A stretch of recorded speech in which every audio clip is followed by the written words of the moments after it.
Olá, política na visão do Correio volta nessa sexta-feira de greve geral marcada para todo o país, com transporte público parado, bancos fechados, algumas escolas sem aula.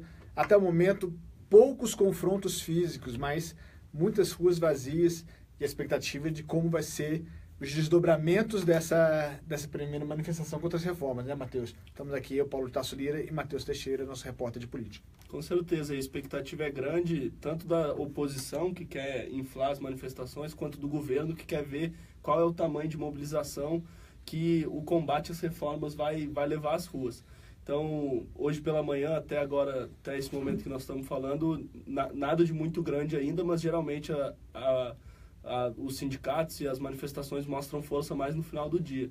Então, é uma expectativa aí para que lá em São Paulo, no Lago da Batata, no Rio de Janeiro e aqui em Brasília, principalmente nessas três cidades aí, se a oposição conseguir de fato encher as ruas, eu acho que pode mudar o rumo da reforma da Previdência na Câmara dos Deputados. Isso, lembrar que esse debate das reformas do Congresso está tendo um debate muito tenso. Na semana passada, você teve invasão do Congresso por policiais civis, policiais federais. Essa semana foram os índios que atacaram o Congresso com flechas e acabaram sendo recebidos com balas de borracha e gás lacrimogêneo pela polícia. Então já foram 2 dias bastante tensos. Foi como o Matheus falou, até o momento as manifestações estão bem tranquilas. Mas ontem se viu uma movimentação aqui na esplanada de carros de polícia, Força Nacional de Segurança, Exército, temendo as ações, especialmente dos black blocs, que muitas vezes se infiltram nessas manifestações para tirar a legitimidade dos atos ou para reverter a legitimidade desses atos.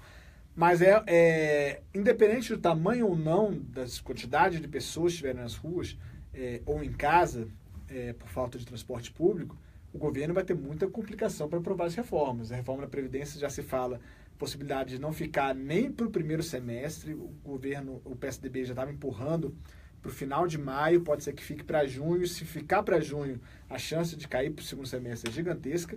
A trabalhista foi aprovada na Câmara, mas com a votação, o número de votos não tão expressivo como se esperava. O governo queria uma demonstração de força maior e não conseguiu, né? Com certeza, a sessão durou mais de 15 horas, de quarta para quinta-feira, e a reforma trabalhista, que é um tema bastante polêmico, porém, que não sei se a gente pode dizer que tem menos danos aos trabalhadores, mas é menos polêmico do que a Previdência, e mesmo em se tratando de uma matéria teoricamente mais simples para o governo, ele conseguiu 296 votos favoráveis.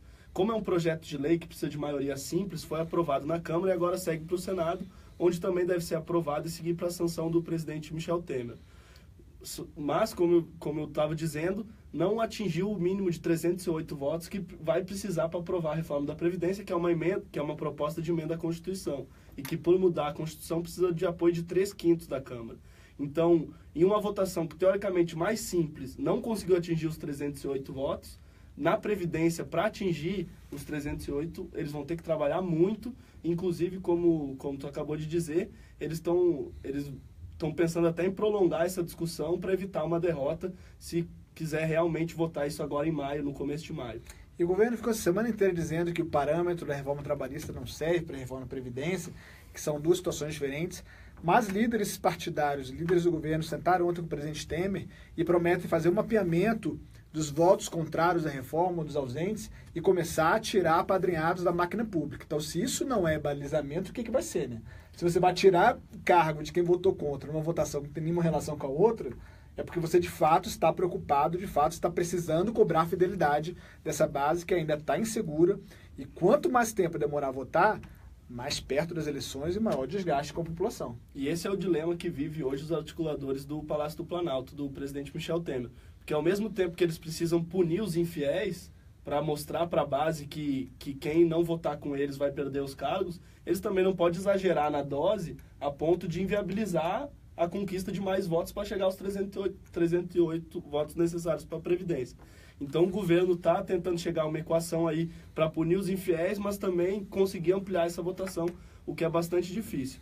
E o que se falava no Congresso também a reforma da Previdência hoje não seria aprovada, mas o governo pode trabalhar para aprová-la. Só que a manifestação de hoje vai ser levada em consideração. Na última quinta-feira, quando aprovou a reforma da Previdência, a gente estava na Câmara, e inclusive os deputados, mais de um deputado me falou, olha, eu já desliguei meu celular, porque eu cansei a reforma trabalhista, cansei de receber mensagem criticando o meu voto a favor da reforma trabalhista. Então, se eles já estão sentindo a pressão por mudar essa relação das consolidação da lei do trabalho, que afeta realmente o trabalhador, imagina na Previdência, que vai cortar a aposentadoria, vai mexer em um benefício social que é muito caro à população. E o Matheus está lembrando bem, a reforma trabalhista foi aprovada na Câmara e ainda vai para o Senado. E no Senado tem uma figura que já se posicionou frontalmente contra as reformas, que é o líder do PMDB no Senado, Renan Calheiros, que está tendo problemas hoje na sexta-feira de greve geral, né, Matheus? Exatamente. A Polícia Federal cumpriu alguns mandados de busca e apreensão hoje na Operação Satélites 2, que foi desencadeada depois da delação do Sérgio Machado, que era o presidente da Transpetro e um dos homens fortes do PMDB na Petrobras, onde teve um grande escândalo de corrupção. O advogado do senador Renan Calheiros foi um dos alvos da operação, Rodrigo Mendes, se não me engano o nome dele. Bruno Mendes. E agora o Renan Calheiros é um senador muito influente e promete atrapalhar o governo Michel Temer na reforma trabalhista do Senado. Mas apesar disso, a articulação dele não deve surtir tanto efeito, porque a reforma trabalhista tem um mínimo de consenso entre os senadores, diferentemente da Previdência, que o governo vai ter dificuldade na Câmara, e se passar pela Câmara, ainda vai ter que ir para o Senado, que é difícil. E falando em Senado Federal, essa semana também foi uma semana movimentada no Senado, onde eles aprovaram o fim do foro privilegiado e o projeto de lei de abuso de autoridade do mesmo Renan Calheiros que a gente está falando. E foi um tema bastante polêmico, mas o relator da matéria, Roberto Requião, acabou recuando no projeto de abuso de autoridade e agradando aí, inclusive, o procurador-geral Rodrigo Janot, que tinha ido ao Senado entregar um substitutivo do projeto. Então é uma discussão que foi bastante surpreendente, a votação unânime, né, a favor do fim do foro privilegiado. 75 votos a 0. Ninguém esperava. Mas os senadores também não queriam ficar com o ônus de falar que são a favor de uma justiça mais lenta e que puna menos os corruptos. E também há quem diga, também em tom de maldade, política também se faz muito com maldade e futrica, que os senadores também aceleraram porque você tirava também o foro privilegiado de juízes e procuradores integrantes do Ministério Público. Claro, então, todo mundo perdeu, né? Não foram só os políticos. O texto aprovado, você mantém o foro para presidente da República, presidente da Câmara e do Senado e presidente do Supremo Tribunal Federal. Então disseram que era uma guerra contra os juízes e contra os procuradores, que também perderam o foro, apesar do procurador-geral Rodrigo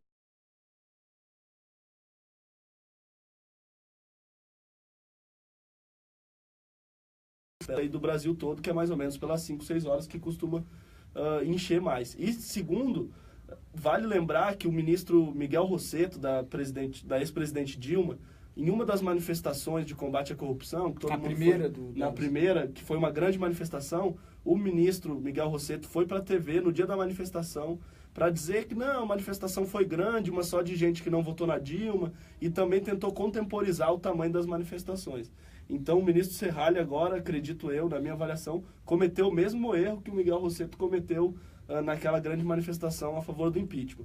Então vamos ver como o governo já começou errando na avaliação pública da manifestação. Vamos ver se ela vai ser grande, se vai ser pequena, e se essa provocação do Serralho pode até botar mais pimenta aí nessa manifestação, que deve começar a encher logo mais, por volta das 5 horas, nas grandes cidades do Brasil. E comenta essa possibilidade até do presidente Temer gravar um pronunciamento, dependendo do tamanho das manifestações e tal, mas é uma situação delicada, porque ele tem reformas impopulares para serem aprovadas, ele tem uma popularidade pessoal baixa, menor que um dígito, menor que 2 dígitos, aliás, desculpa, e hoje teve o anúncio do IBGE que a taxa de desemprego subiu novamente, chegou a 13,7%, que dá 14 milhões de pessoas desempregadas.